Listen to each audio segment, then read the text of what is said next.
저는 시댁과 그렇게 좋은 관계는 아니었습니다.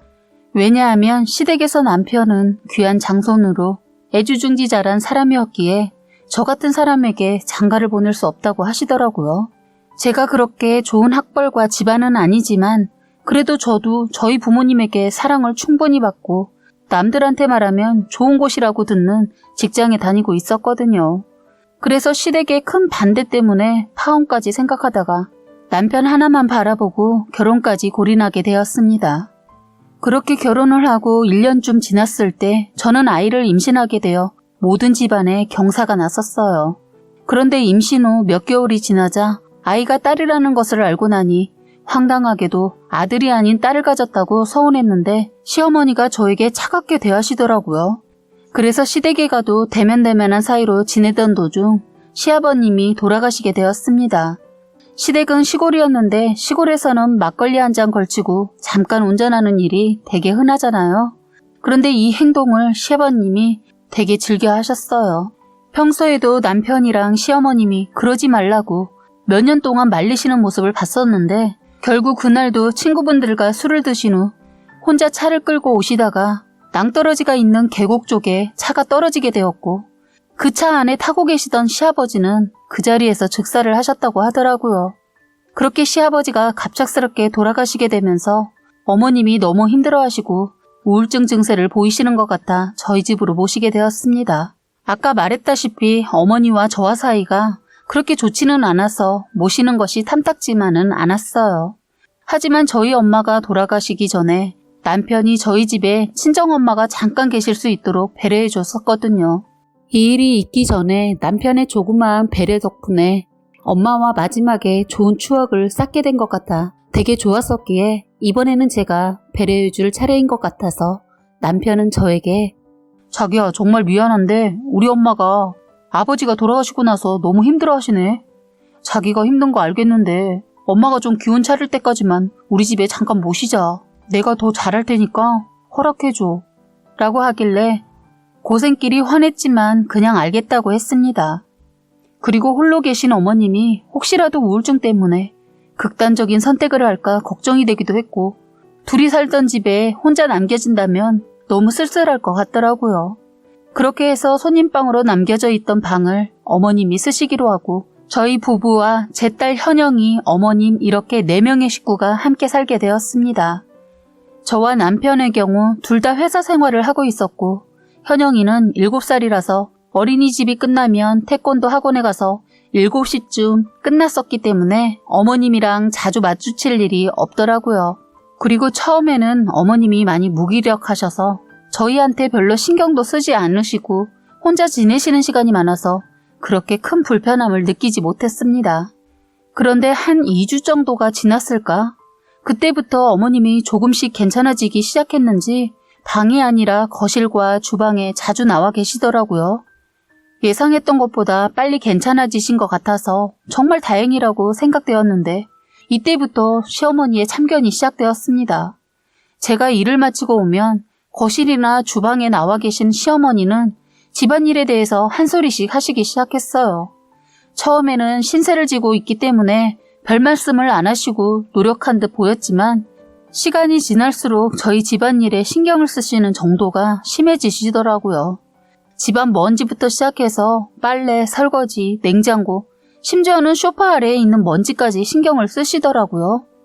솔직히 계속 이런 말을 듣다 보니 스트레스가 쌓이기도 했었지만 그냥 힘드신 분이니 넘어가자 생각하며 마음속으로 참을 일을 3번 쓰고 넘어갔었어요. 그런데 진짜 문제는 시어머니가 저희 딸에게 계속 뭐라고 하시더라고요. 하루는 남편이 야근을 한다고 해서 저 현영이 시어머니 이렇게 셋이서 밥을 먹고 있었어요. 그날 저녁밥 반찬 중 하나가 소 불고기여서 제가 현영이 밥그릇에 하나 얹어줬더니 시어머님이 한 말씀 하시더라고요. 고추도 안 달린 애한테 소고기 먹어봤자 뭐하냐? 챙겨주지 말고 지 알아서 먹게 돼버려둬. 라고 하시는 거예요. 애 앞에서 그런 말씀 하시는 게 너무 속상해서 갑자기 무슨 말씀이세요? 그런 건 제가 알아서 할게요. 어머님은 식사 마저 하세요. 라고 했더니 혀를 치고는 식사를 계속 이어가시더군요. 이날을 시작으로 현영이의 모든 모습을 가지고 트집을 잡고 뭐라고 하시더라고요. 평소에 현영이가 장난감을 거실로 가지고 나와서 저랑 인형놀이 하는 걸 좋아했어요. 그래서 그날도 저랑 함께 인형놀이를 하려고 인형집을 가지고 거실로 나오는 모습을 시어머니가 딱 보시더니 정신 사납게 왜 거실로 장난감을 가지고 나오냐며 뭐라고 혼내시더라고요. 그래서 제가 어머님, 현영이가 저랑 거실에서 인형놀이 하는 걸 좋아해서 가끔 가지고 나올 때가 있어요. 정신 사나우셨으면 죄송해요. 현영아, 우리 들어가서 인형놀이 할까? 하고 현영이를 방으로 데리고 들어갔어요. 방으로 들어가서 현영이가 그렇게 좋아하는 인형놀이를 하는데도 기가 죽어서 신나 보이지가 않더라고요. 현영아, 많이 속상하지? 응, 엄마, 할머니는 현영이를 미워하는 것 같아. 현영이가 잘못한 게 있나 봐. 라고 하며 기가 죽은 딸의 모습을 보니 너무 속상하고 이렇게 아이에게 상처를 주시면서까지 계속 시어머니를 모셔야 하나 라는 생각이 들더라고요. 그래서 그날 밤 아이를 잘 달래주고 자기 전 안방에 들어가서 남편이랑 진지하게 이야기를 한번 해봤습니다. 자기야, 어머니 있잖아. 이젠 좀 괜찮아지신 것 같은데 이제 그만 모셔도 되지 않을까? 난 조금 더 계셨으면 좋겠는데 왜? 현영이도 그렇고 나도 그렇고 좀 힘들어서. 왜? 엄마가 뭐라고 했어? 아니, 현영이가 하는 행동마다 다 뭐라고 하시더라고. 고추도 안 달려있는 애가 어쩌고 저쩌고. 그러시니까 애가 점점 기가 죽었잖아. 애가 힘들어하는 게 너무 눈에 보여서. 그런데 정말 황당하게도 시어머니는 제 앞에서는 그렇게 하시더니만 남편 앞에서는 현영이를 이뻐하는 척을 했던 모양이에요. 엄마는 내 앞에서는 현영이 엄청 이뻐하시던데 그냥 네가 모시기 싫은 거 핑계대는 거 아니고? 라며 농담 섞인 말로 웃으면서 하더라고요. 아무리 농담이라고 해도 말을 어떻게 그런 식으로 해? 내가 아무리 힘들어서 내 자식 핑계대겠니? 너는 생각을 그 정도밖에 못해? 그리고 어머니 분명히 괜찮아지시면 집에 다시 보내드리기로 했잖아. 그런데 왜 말을 자꾸 바꾸는 거야? 솔직히 너 옛날부터 우리 엄마랑 사이 별로 안 좋았잖아. 그래서 그런 줄 알았지. 어쨌든 아니면 말고 다음에 얘기해. 아니, 내가 아까 말한 건 쏙 빼고 뭘 다음에 얘기하자는 건데. 그러면 어머님이랑 언제까지 같이 살 건데? 몰라. 다음에 얘기하자니까. 우선 지금 당장은 안 돼.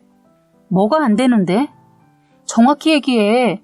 안 그러면 너 오늘 못 자. 내가 끝까지 너 붙잡고 얘기할 거니까. 알았어. 그러면 이번 주 주말까지 생각해 볼게. 우선 그때까지만 참아봐. 지 자식 얘기를 하는데도 짜증스러운 말투로 말하는 남편의 모습에 화가 나고 이해가 가지 않았지만 남편의 말을 믿고 주말까지만 참기로 했습니다. 그런데 이틀 뒤 회사에서 일을 하고 있는데 현영이 어린이집 선생님이 드릴 말씀이 있다고 하시면서 현영이 문제로 전화 상담이 가능하냐는 문자가 와 있더라고요. 애들을 어린이집에 보내는 엄마들은 다들 아시겠지만 이런 문자가 와 있으면 왠지 모르게 가슴이 쿵 하는 거 아시죠? 가능하다는 문자를 보내놓았는데 그 문자를 받고 난 이후부터는 회사 일에 잘 집중도 되지 않고 6시가 빨리 되길 기다렸습니다. 6시가 되니 선생님한테 전화가 오더라고요. 현영이 어머님 안녕하세요. 저 소라반 선생님이에요. 아까 문자 드렸는데 혹시 지금 시간 괜찮으세요? 네, 안녕하세요. 오랜만이네요, 선생님. 다름이 아니라 현영이가 11월 초부터 킁킁거리는 헛기침을 하길래 목이 아픈가 보다 했는데 열도 안 나고 목도 안 아프다고 해서 조금 주의 깊게 봤었어요. 그런데 시간이 지날수록 이 행동이 계속 반복되고 긴장을 하는 상황이 생기면 더 자주 하는 것 같더라고요. 원래 이 시기에 이런 행동을 하는 아이들도 있기도 해서 얘기해야 하나 말아야 하나 조심스러워서 고민했는데 그래도 어머님한테 말씀드리는 게 좋을 것 같아서요. 아, 정말요? 네, 혹시라도 병원에 한번 방문해서 검사하시는 게 좋을 것 같아서요. 그래서 그 다음날 저와 애아빠는 회사에 양해를 구해 하루 휴가를 내고 현영이를 데리고 가까운 병원에 정신의학과를 데리고 갔습니다. 서울에 있는 대학병원에 정신의학과를 가려고 했는데 진료를 받으려면 거의 한 달가량을 기다려야 한다길래 우선 예약을 해놓고 최대한 빠르게 검사를 할 수 있는 병원으로 일단 가보았어요. 병원에 데려가서 검사를 하고 다음날 저와 남편 둘이서만 병원에 가서 결과를 듣는데 의사 선생님이 틱 증세가 맞는다고 얘기해 주더군요. 그런데 이 증세의 원인이 아무래도 심각한 스트레스 같다고 하시면서 요새 아이가 적응하기 힘들 정도로 큰 변화나 힘든 일이 있었냐고 물어보시더라고요. 제가 아무리 생각해도 현영이 주변에서 크게 벌어진 건 시어머니가 저희 집에 들어온 것뿐이라서 아이가 시어머니 때문에 많이 스트레스를 받는 것 같다고 얘기했어요. 이 얘기를 하자마자 남편의 표정이 굳어지더니 그때부터 의사 선생님 말에 대꾸도 안 하고 그냥 기분 나쁜 티를 팍팍 내더라고요. 그랬더니 지금이라도 아이에게 안정을 취해주는 게 좋을 것 같다고 하시더군요. 그리고 아이가 감정과 마음을 자유롭게 편하게 표현할 수 있도록 부모님의 지지가 많이 필요하다고 얘기해 주시더라고요. 지금부터 부모님이 노력해 주신다면 잠깐 지나가는 행위일 수 있지만 방치해 둔다면 평생 동안 가지고 갈 질병이 될 수도 있기 때문에 저희의 역할이 많이 크다고 하시길래 알았다고 했습니다. 상담을 마치고 병원 주차장으로 내려가는데 갑자기 남편이 저에게 버럭 화를 내더라고요. 야, 그게 어떻게 우리 엄마 탓이냐? 어린이집과 뭔 문제 있었던 거 아니야? 그 선생님이 거짓말한 건지 아니면 어떻게 알아? 갑자기 남편이 이런 말을 하는데 어떻게 된 게 자기 딸보다 어머니를 두둔하는 걸 보고 화가 치밀어 올랐어요. 그래서 전 뭐? 니네 엄마 모셔온 게 10월 중반이었어. 그리고서 2주 정도 지난 후부터 틱 증세를 보였다잖아. 난 지금 애한테 이런 증세가 있었다는 것도 알아차리지 못한 나한테 속상하고 화가 나 죽겠는데 넌 그딴 말이 먼저 나오니? 너 우리 엄마랑 살기 싫으면 그냥 살기 싫다고 얘기를 해.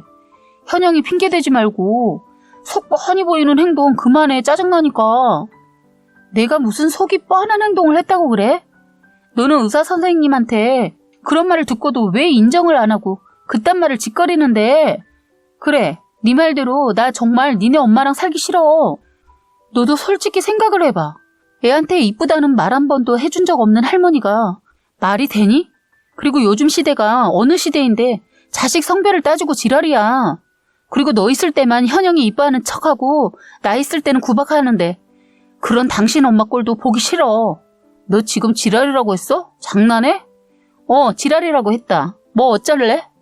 지금 더한 말도 할 수 있는데. 나 지금 참고 있는 거야. 너 현영이가 나중에 틱장애 가진 상태로 살아갔으면 좋겠니? 넌 네 자식 미래보다 네 어미가 더 중요하냐? 그러고도 네가 아빠야? 진짜 한심하다. 됐어. 너랑 말이 안 통해. 그만하자. 짜증나니까. 미쳤냐 너? 네가 더 말이 안 통하는 것 같은데? 아우씨 진짜 졸라 말 안 통하네. 라고 하고는 지 혼자 차를 타고는 회사로 가버리더라고요. 저는 버스를 타고 회사가 아닌 집으로 갔습니다. 집으로 왔는데 시어머니가 거실에 떡하니 앉아서 TV를 보고 계시더라고요. 그 모습을 보자마자 저희 현영이가 생각나면서 정신 똑바로 차리고 내 새끼 내가 지켜야지라는 생각으로 시어머니에게 다가갔어요. 제가 온 것을 알고 있었는지 저에게 눈길도 주지 않으면서 오늘은 왜 이렇게 일찍 왔냐? 현영이 아빌은 어디 가고? 라고 하시더라고요. 시어머니만 아니었으면 보자마자 머리채를 잡고 집 밖으로 내쫓아버리고 싶었지만 현영이 아빠는 회사에 있어요. 어머니 저랑 얘기 좀 해요. 하고 어머니한테 말을 꺼냈습니다. 그랬더니 시어머니 혀를 차시면서 너희 남편은 뼈 빠지게 일을 하는데 넌 왜 이렇게 회사를 일찍 끝내고 집에 왔냐? 남편이 힘들게 돈을 벌어오면 너도 그만한 노력을 해야지. 아이고 여자들은 남자가 없으면 혼자서 아무것도 못한다니까. 이래서 옛말에 집에 여자가 잘 들어와야 된다는 말이 하나도 틀린 말이 없는 거야. 라며 저를 곁눈질로 위아래로 훑어보시더군요. 이 말을 듣고 난 후 말로는 해결할 수 없겠구나 싶어 그냥 어머님과 말하는 것을 포기하고 어머님 방으로 무작정 들어갔습니다. 그리고서는 그 방에 있는 모든 짐들을 어머니가 가지고 온 가방에 쑤셔넣기 시작했어요. 그랬더니 제가 뭘 하는 건지 보러 온 시어머니가 제 모습을 보고는 너 뭐 하는 거냐? 인연이 시어머니 오신 거 뻔히 알면서 그만 못해? 이게 진짜 미쳤나 보네?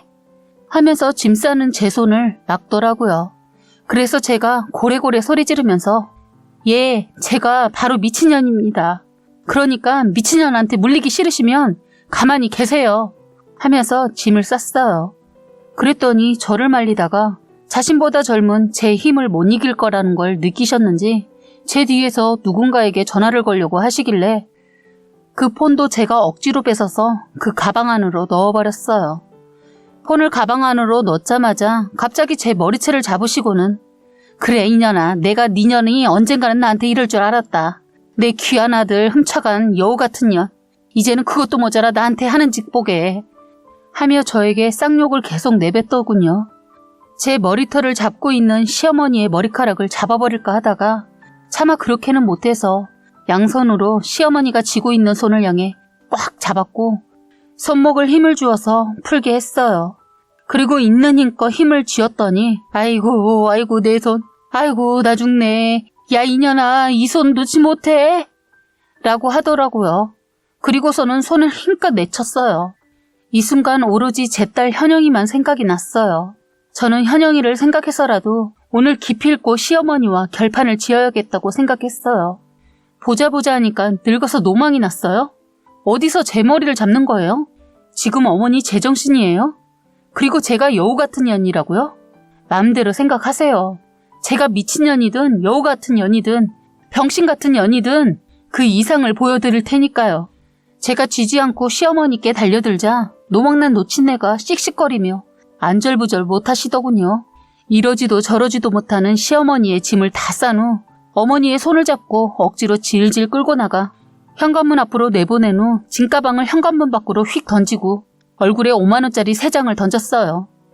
이 정도면 혼자서 가실 수 있으시죠? 당장 꺼지세요. 라고 한 뒤 문을 사정없이 닫아버렸어요. 그랬더니 아이고 사람 죽네, 사람 죽어. 다 늙은 시엠이 문 밖으로 쫓아내려고 하네. 라고 하며 현관문 바닥에 앉아서 대성통곡을 하면서 울면서 안 가고 버티시더라고요. 그렇게 20분쯤 지났을까? 제가 문도 열어주지 않고 다른 사람들이 관심도 주지 않으니까 민망하셨는지 혼자서 엘리베이터를 타고 내려가신 것 같았어요. 그 모습을 확인하자마자 저희 집에 있는 현영이 물건들과 제 물건들을 눈에 보이는 대로 모두 챙겨 어린이집에 있는 현영이와 함께 친척집에 가 있었습니다. 역시나 예상한 대로 시어머니가 가방 속에 들어있던 휴대폰을 꺼내 남편에게 전화를 했는지 남편의 퇴근 시간쯤 되니 저에게 전화가 오더라고요. 전화를 받자마자 야, 너 엄마한테 도대체 무슨 짓을 한 거야? 너 진짜 돌았냐? 라고 빽소리를 질러대더군요. 그래서 저는 넌 아비 자격도 없어. 애가 그 지경이 됐는데도 너네 엄마를 감싸돌아? 네 어미도 문제가 있는데 내가 보기에는 네가 제일 문제야. 하긴 그런 부모 밑에서 자란 네가 잘 자라봤자지. 야, 이 또라이 같은 년이 그렇다고 해서 70이 넘은 우리 엄마를 얼굴에다가 돈을 뿌리면서 내쫓아? 왜? 너네 엄마도 여자라서 혼자 아무것도 못하니? 너네 엄마가 나한테 그렇게 말하던데. 그리고 너네 엄마가 또 뭐라고 했는지 말해줄까?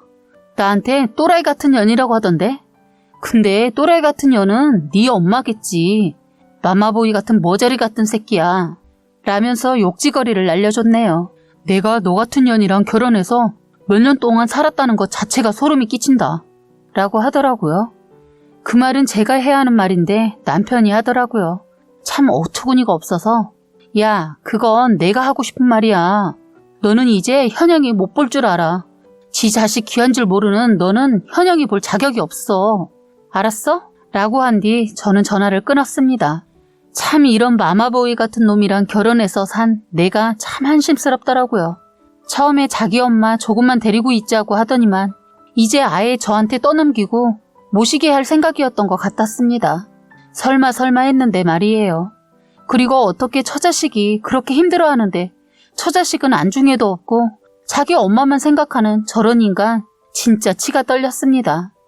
자기 엄마로 인해서 그동안 감춰진 모든 내면을 보고 나서 정말 다시는 못 건너오는 요단강을 건넜다고 생각을 했고 저는 남편에게 이혼을 요구했습니다. 자신이 했던 행동은 하나도 기억 못하는지 남편도 저한테 정내미가 떨어져서 못 산다고 하더라고요. 그래서 둘 다 빠르게 이혼을 원했기 때문에 아이는 제가 키우기로 하고 최대한 큰 소리가 나지 않는 방향으로 조율하여 합의 이혼으로 저희의 결혼 생활에 종지부를 찍게 되었습니다. 이 모든 과정이 시어머니랑 남편보다 내 새끼 마음에 나는 상처가 더 무서워서 가능했던 일이었던 것 같아요. 제가 혼자 아이를 키우게 되면서 아빠의 역할까지 해야 하기 때문에 가끔 힘들 때도 있지만 아이가 환하게 웃는 모습을 보고 나면 저절로 힘을 얻게 되는 것 같습니다. 이러지도 저러지도 못하는 무능한 엄마가 아닌 내 새끼 해치는 것들에게 몽둥이를 휘두를 수 있는 단단한 엄마가 되는 과정을 계속 걷고 있어요. 이런 진절머리 나는 결혼 생활과 시어머니 일을 겪고 나니 다시는 남자를 만나서 재혼을 꿈도 꾸고 싶지가 않네요. 그리고 어떻게 보면 제가 시어머니에게 너무했다는 생각도 드는 것도 있어요. 하지만 제 아이가 이런 정신적으로 힘들어하고 무엇보다 내가 며느리라는 이유만으로 무시하고 껄보는 건 저는 못 보겠더라고요. 아마 제 입장이 되셨다면 이해하시리라 보네요. 제가 겪었던 사연을 쓰다 보니 밤이 깊었는데 현영이랑 이제 잘 준비를 해야겠어요. 그리고 마지막으로 남기고 싶은 말은 저를 포함해서 세상에 있는 모든 워킹맘들과 싱글맘들을 응원합니다. 라고 사연을 올려주셨습니다. 해바라기 사연은 여기까지였고요. 보다 재밌는 사연을 올려드릴 수 있도록 구독과 좋아요 그리고 알림 설정까지 꼭 부탁드리겠습니다.